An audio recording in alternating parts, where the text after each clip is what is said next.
Hello and welcome to Byju's IAS. Let's take up the analysis of today's The Hindu newspaper by looking at this article from page number 1 of the Delhi edition. This article examines the disproportionate impact of the COVID-19 pandemic on the rural areas of India and the rural-urban divide that has been emerging, especially with regard to vaccine coverage. Data analysis of the spread of the pandemic shows that last year's first wave indeed began in the urban areas and then later spread to rural and semi rural areas. During the first wave, the initial caseload was indeed higher in the urban areas and the semi urban areas. But as the cases started to peak in September 2020 in the urban areas, the caseload started shifting towards the rural areas. By the end of the first wave, rural and semi rural areas had reported 65% of the total cases, thereby clearly indicating the higher burden on the rural areas, which was pushing millions of people into distress. Now, during the second wave as well, a similar pattern has been noticed. And even though the case surge initially began in the urban areas, in the last few weeks, an unprecedented surge has been reported in the rural areas of India. At the start of the second wave, nearly 52% of the cases were being reported in the urban areas, but now this has come down to around 35%, with a heavy burden of 65% of the cases being reported in rural, semi rural areas. Then, upon this, we have the added problem of poor testing in the country, especially in the rural areas. Inadequate testing is actually hiding the real numbers, and several models have estimated that the exact spread of the infection in India is many times higher, and even the death count is expected to be at least 2 to 3 times higher than what is being reported officially. An examination of the testing data clearly reveals the rural urban divide because in the urban and semi urban areas, more than 500 tests are being conducted per thousand population. Whereas in the rural and semi rural areas, hardly around 50 tests have been conducted per thousand inhabitants. So, this stark divide with regard to testing clearly exposes the rural urban divide and the disproportionate impact that is being borne by the rural areas as a result of the pandemic. Considering the devastating impact of the pandemic, getting vaccinated is considered to be the only long term solution because data from around the world proves that vaccines are very effective in preventing severe disease and as well as in preventing hospitalization and death. Even though most vaccines that are available are reporting an efficacy of around 80 to 90% with regard to catching the infection again, almost all the vaccines report 100% efficacy when it comes to preventing severe disease, hospitalization, and death. Even the vaccines being used in India, that is Covishield and Covaxin, have reported a similar performance and a similar efficacy. And hence, considering the looming crisis in rural India, the country's rural and semi rural population has to be vaccinated on priority. Because even as the second wave is going down, our understanding of epidemics and infectious diseases clearly tells us that a third wave is very likely possible, and such a third wave is going to have a devastating impact on the non vaccinated. But despite these known factors, governments have done very little to step up the vaccination drive in the rural areas. And even with regard to vaccination coverage, a huge divide has already emerged between the urban and the rural areas. In semi urban areas, around 19% of the population has already received a single dose, and in urban cities, nearly 30% of the population has already been vaccinated once. Now, if you compare this with rural and semi rural areas, the numbers fall to 12 to 15%. A bigger divide has also been seen with regard to the fully vaccinated. In urban settings, nearly 7.7% of the population has been fully vaccinated, and in comparison, in the rural areas, hardly around 2.6% of the population has been fully vaccinated.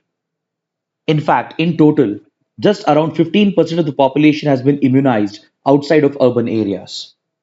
So these statistics makes it very clear that we have witnessed a huge rural urban divide with regard to the impact of the pandemic, and the poor coverage of the vaccination drive, especially in the rural areas, highlights the failure of our governments in preparing and protecting the rural areas of the country from the looming crisis. there is every possibility that in the coming months, a much more severe wave can be reported in the rural areas, and those who have been left out of the vaccination coverage will be under great threat, and the full impact of this will be borne by the country's rural population. Next, in a related column on page number 6, the writer makes an attempt to track the rural march of the pandemic. As discussed earlier, the second wave of the pandemic has particularly hit the rural areas very hard. And what is of great concern is that India's backward states, such as UP, Bihar, Jharkhand, Odisha, etc., have been reporting a huge surge in cases, especially in the rural and semi rural areas. The concern is that in these states and in their rural areas, the healthcare infrastructure is extremely poor and it is simply not capable of coping with this kind of surge in cases. States such as UP and Bihar and Odisha, they already report very weak healthcare infrastructure, especially in the public sector. And the rural areas of these states have inadequate healthcare professionals, and they even lack the required healthcare centers at the local level. For example, the Ministry of Health and Family Welfare itself had admitted that in states such as Bihar and Uttar Pradesh, the public healthcare infrastructure in the rural areas was not just grossly insufficient, but it had even declined or stagnated and failed to show any improvement over the last few years. If you just take a look at this data given over here, you'll understand that the number of doctors, the number of health centers available have gone down in these states. And this is a direct reflection of the failure of governance in these states. So the lack of public healthcare infrastructure has pushed most of the victims to rely upon private healthcare. And this not only increases their out of pocket expenditure, but it also pushes them into severe distress, which further aggravates the impact of the pandemic. Then, upon this, the lack of testing and the poor vaccination coverage is another major risk factor, which is making our rural areas more vulnerable for a possible third wave. It has been reported that many state governments have deliberately brought down testing, and this underreporting of cases is going to affect the preparedness of the state's healthcare machinery, and it is going to introduce a sense of complacency amongst the officials and the healthcare authorities, which will leave the administration completely unprepared in case of a new surge in the spread of the infection. This is where the writer holds the governments accountable for their failure to anticipate the second wave, and he takes the central government and the state governments to task for failing to effectively contain the spread of the infection. It was a well known and well established fact that a second wave was coming, and yet the government preferred mass congregations such as the Kumbh Mela and election campaigning, which played a direct role in pushing the caseload from the urban areas towards the rural areas. Then, the failure to acknowledge the gravity of the situation by the governments and the failure of the central and state governments in preparedness has pushed the pandemic towards India's most vulnerable area, that is, the rural areas, thereby exposing the rural population of some of the backward states, and hence their under-equipped healthcare infrastructure has simply collapsed, leading to a massive surge in death counts in these states, as evidenced by the floating of hundreds of dead bodies in the Ganga River. Apart from their failure to anticipate and contain, few states have gone one step ahead to use legal threats to target anyone who is highlighting the failures of the state machinery.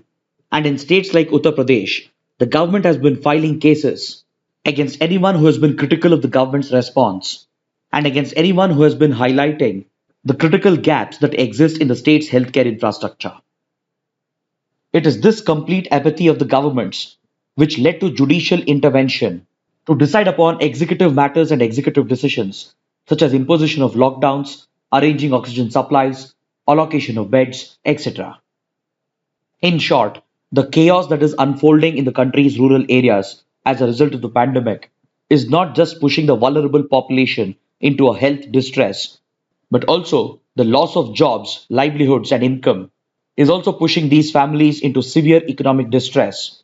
And with rising death count, these rural families have been losing their primary bread earners, thereby further pushing thousands of families into a debt trap.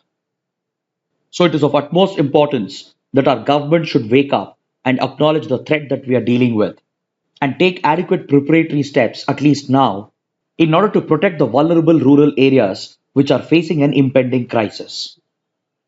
To begin with, the governments need to strengthen the rural healthcare infrastructure, that is in the public sector, and scale up testing and parallelly accelerate the coverage of the vaccination program. These steps, accompanied with greater awareness promotion, can help India in arresting the pandemic and protect the rural population from its devastating impact.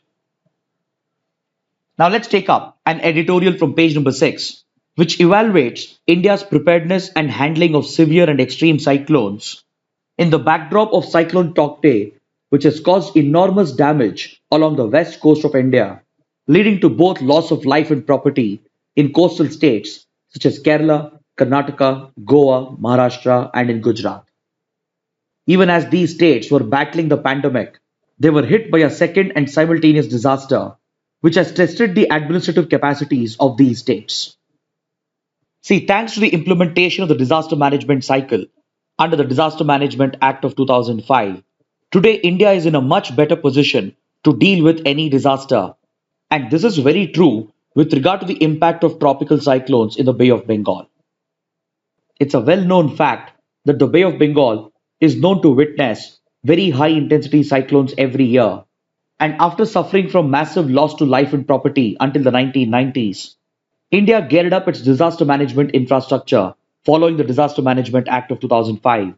And with the mainstreaming of disaster management into governance, and through the successful implementation of all the three phases of the disaster management cycle, today the east coast of India is much better prepared to deal with high intensity cyclones that form in the Bay of Bengal. But as we discussed yesterday, today we are witnessing a higher intensification of cyclones in the Arabian Sea as well, thereby threatening the west coast of the country. This is more of a recent phenomena, which is a direct result of climate change and global warming, and yesterday we understood the reason behind this.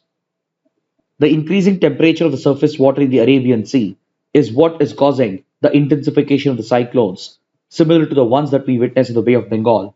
But unlike the east coast of India, the west coast of the country is unprepared to deal with such high intensity cyclones.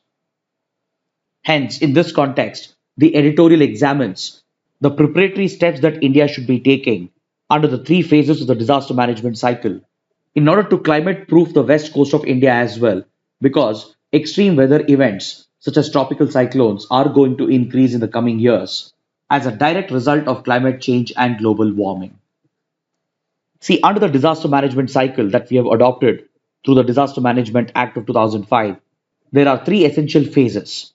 First, we have the pre disaster phase, then we have the during disaster phase, and finally, we have the post disaster phase. Timely and adequate steps under all the three phases are equally important in order to carry out disaster risk reduction and as well as to protect precious lives and property. If these steps are not taken, a massive disaster like a high intensity cyclone can kill thousands of people and destroy critical infrastructure, thereby setting the region back by several years. So, by drawing lessons from India's successful strategy along the east coast, the west coast of the country will also have to be adequately prepared. And it should begin with the pre disaster phase, wherein the focus is on preparedness and mitigation. As a part of this strategy, the state governments, with the support of the center, should carry out vulnerability mapping of each coastal district to pinpoint the locations and the communities which are most exposed to these cyclones. Vulnerability mapping will help us in understanding the hazard prone areas, and based on this understanding, adequate preparatory and mitigative steps can be taken. Though disasters such as cyclones cannot be prevented, at least its impact can be mitigated with the right kind of preparedness. And for a disaster like cyclone, it all begins with early and accurate forecasting, which is the responsibility of the Indian Meteorological Department. So the accuracy of its forecasts will determine India's response to these disasters. And over the years, the IMD has definitely scaled up its capabilities to accurately predict the formation of cyclones in both the Bay of Bengal and the Arabian Sea. And with the adoption of advanced weather models and with the adoption of state of the art technology, the IMD has developed capabilities not only to predict and track the cyclone, but also to accurately predict its exact landfall location and time. The IMD is constantly striving to further improve its accuracy of forecasts, and this will go a long way in disaster proofing our West Coast. Because timely alerts and early and accurate forecasts will give enough time for the authorities at the center, state, and more importantly at the district level to carry out timely evacuation of the most vulnerable population, and it will help in taking several emergency steps and measures that can protect the local communities and the local infrastructure. The IMD is also looking at introducing an impact based cyclone warning system for India's coastline that can provide district specific analysis and alerts based on local factors in each district, such as the district's population, the kind of infrastructure present in the district, the land use pattern, and the presence of settlements along the coastline. Such accurate forecasting and district specific alerts can help the district administration and the disaster management authorities at all the levels to take the right steps to minimize loss of life and property.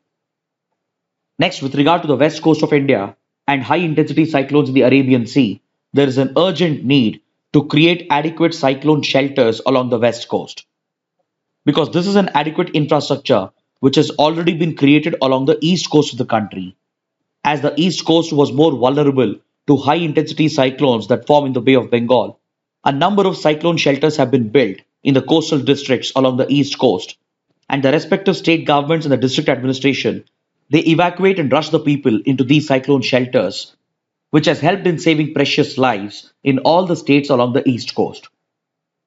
But since the west coast was not so affected by high intensity cyclones, and since the Arabian Sea was relatively free from such cyclones, adequate number of cyclone shelters do not exist along the country's west coast.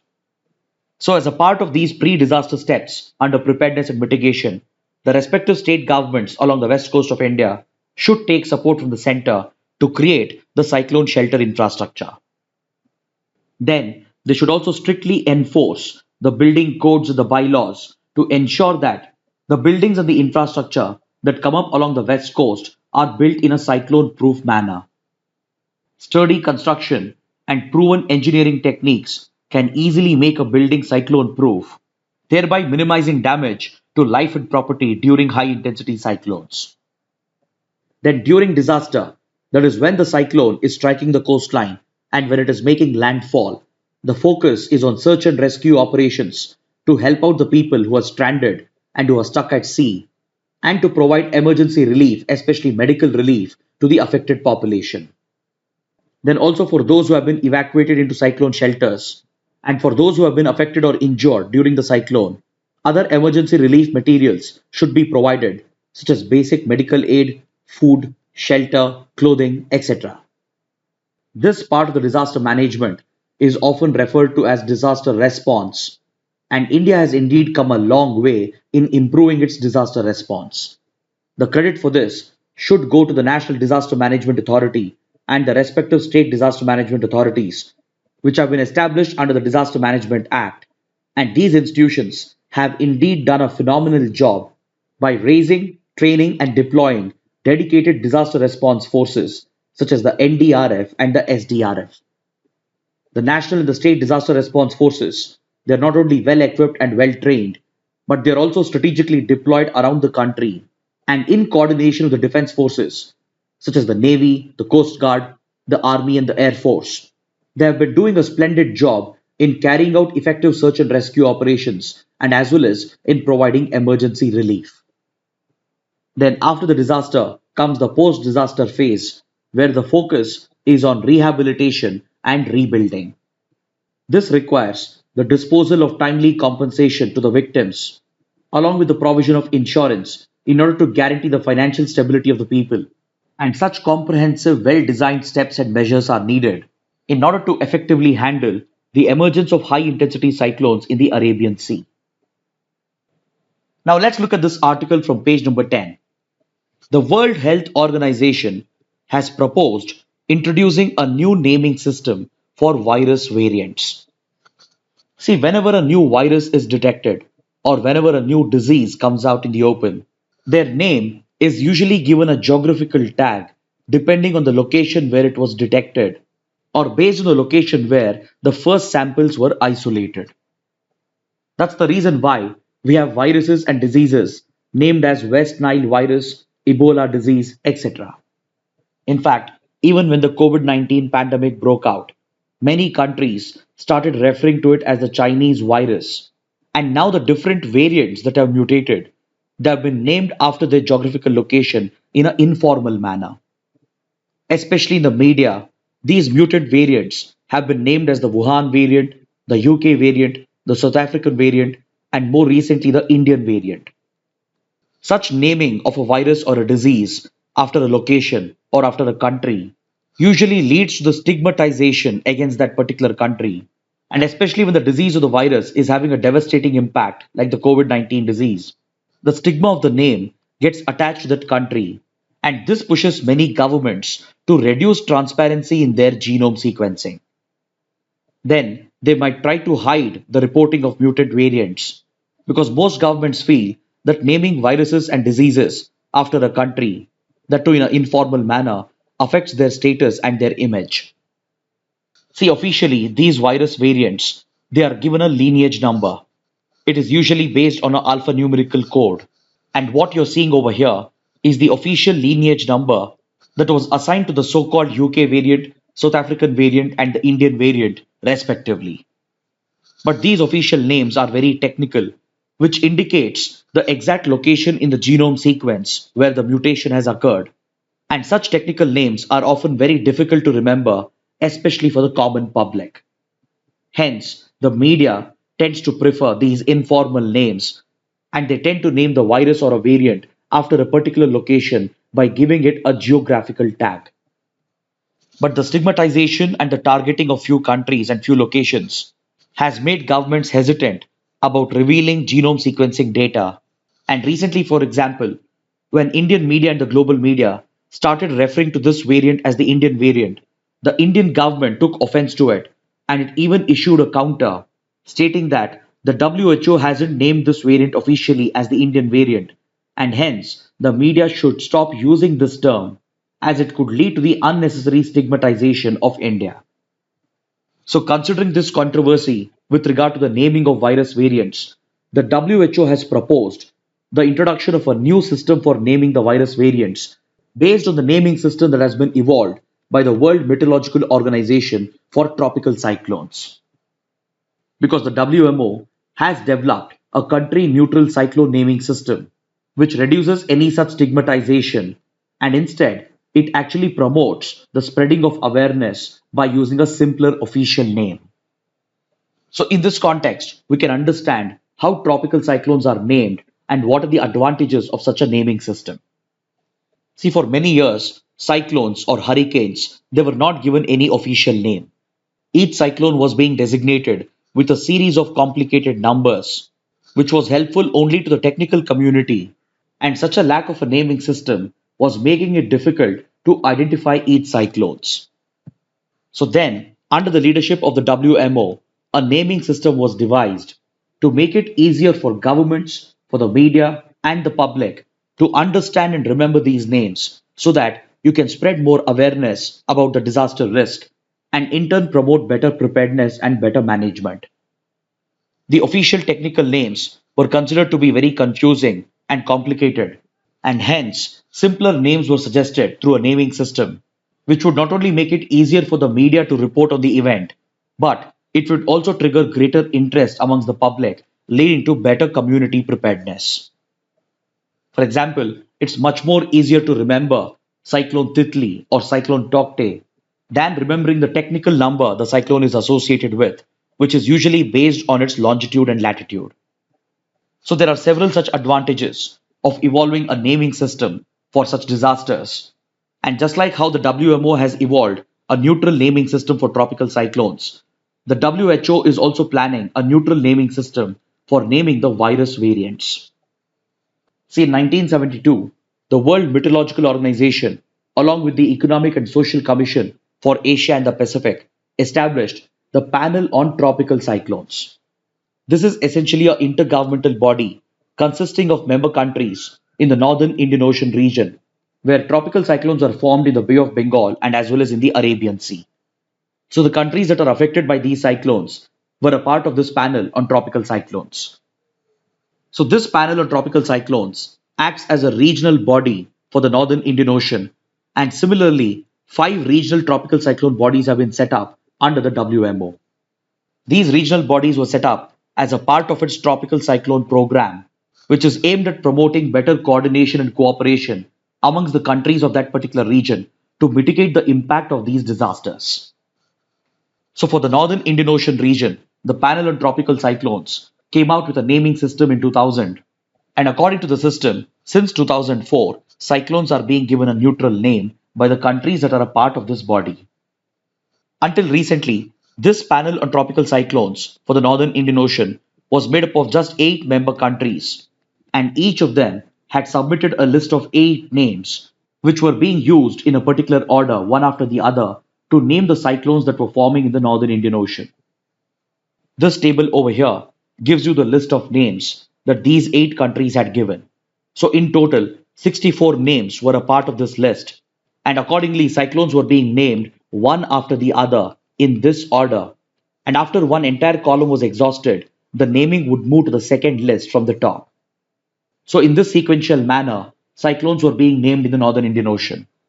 But recently, this list of names has been completely exhausted, and the convention is that the names are not reused to avoid any confusion. So, before coming up with a new list of names, the panel on tropical cyclones for the northern Indian Ocean region has been expanded to include 5 more new countries, such as Iran, Qatar, Saudi Arabia, UAE, and Yemen, which are also affected by cyclones in the Arabian Sea, and hence the total membership of this panel stands at 13. So recently, these 13 member countries have submitted a list of 13 names, thereby making it a list of 169 names for naming the cyclones in the northern Indian Ocean. Here, I've just taken a part of this list, and as you can see, 13 countries have suggested a series of 13 names, which are going to be used in a sequential order. The latest cyclone, Cyclone Tauktae, has been named based on this suggestion that was given by Myanmar. Here, you can see the 13 names that India has suggested, and you can even try to remember this for a potential prelims question. Now, let's take up this article from page number 8. According to this article, based on the request of US authorities, Indian security agencies have conducted background checks of more than 9,000 Indians who wanted to enroll under the Global Entry Program of the United States, which allows the members to use expedited lanes at US airports to facilitate faster movement in the immigration counters of US airports. See, the Global Entry Program is a paid facility run by the US Customs and Border Protection Authority under the Department of Homeland Security of the US government. Those members who opt for this facility, they are provided fast-track movement through airports and through immigration counters, as these travelers are deemed to be low-risk travelers. And prior to their arrival, a rigorous background check would have already been conducted on them. And this paid facility helps in the smoother movement of passengers. And it has even been extended beyond the United States to a few other international airports as well. India became a member of this Global Entry Program of the US in 2017 in order to facilitate the faster movement of Indian passengers at American airports and as well as at a few other international airports. So under this facility, around 9,000 Indians have enrolled, and the US has sought a thorough background check on these 9,000 Indians, which has been conducted by Indian security agencies by making use of the CCTNS infrastructure, which stands for Crime and Criminal Tracking Network and System. CCTNS is essentially a e-governance project for improving policing and for providing effective policing in the country, and it was launched in 2009 following the 26/11 attacks, which exposed the key security gaps in India. And under this initiative, all the police stations in the country and their databases are linked.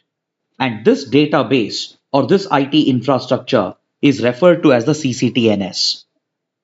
Currently, the CCTNS is operational, and around 97% of the police stations in the country are linked to this network. This project has been implemented by the National Crime Records Bureau under the Ministry of Home Affairs as an internal security project. And this e-governance initiative basically facilitates the exchange of information between different police stations that are spread around the country. Next, according to this article on page number 8, Bangladesh has sent its second batch of medical aid and supplies to India in order to help out the country, which is battling the second wave of the pandemic. Under this aid delivered by Bangladesh, a large consignment of medicines, protective gear, sanitizers, and other medical equipment has been delivered to India. And this Bangladeshi assistance has been received by representatives of the Indian Red Cross Society at Petropol, which happens to be a land port and an integrated check post that is located in West Bengal along the India Bangladesh border. This integrated check post facilitates trade between India and Bangladesh, and it happens to be one of the largest land trading points in the whole of Asia. This integrated check post and land port has been developed and is being maintained by the Land Ports Authority of India. Now let's look at the mains practice questions. The first question: examine how India's rural areas have been hit hard by the pandemic and what, in your opinion, are the upcoming challenges. The second question: accurate forecasts and resilience building holds the key to handling severe cyclones. Evaluate. Kindly write an answer to these questions and post your answers in the comment section below. This concludes our discussion for today. Thanks for watching.